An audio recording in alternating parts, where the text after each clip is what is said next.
50க்கு 50 கொடுத்துருக்கோம். ரைட். 3 தேர்தலா கொடுத்துருக்கீங்க. கரெக்ட். அதுல அவங்க பேசும்போது அவங்களும் துவங்குனது அப்படிதான். டாஸ்மார்க்ல இருந்தா துவங்குனாங்க. ஆமாங்க. டாஸ்மார்க்னால டிராப் அவுட்ஸ் ஆகுது. அப்புறம் வந்து வீட்ல பிரச்சனை வருது. எல்லாம் சரி. ஆனா பணமரம் ஏறுங்க. கல்ல இறக்குங்க. அதெல்லாம் தப்பே கிடையாது. அத செய்யலாம். அத செய்யறதுக்கு அண்ணன் சீமான் கிளாஸ் எடுத்துட்டு இருக்காருல்ல.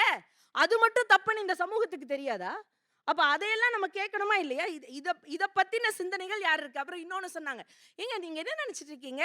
அன்னைக்கே முத்தமிழறிஞர் டாக்டர் கலைஞர் அவர்கள் 33% உள்ளாட்சியில் இடஒதுக்கீடு கொடுத்தாங்க. அதுக்கப்புறம் 50க்கு 50 அம்மையார் கொடுத்தாங்கன்னு சொன்னாங்க. அதை நிறைவேற்றினது யாரு?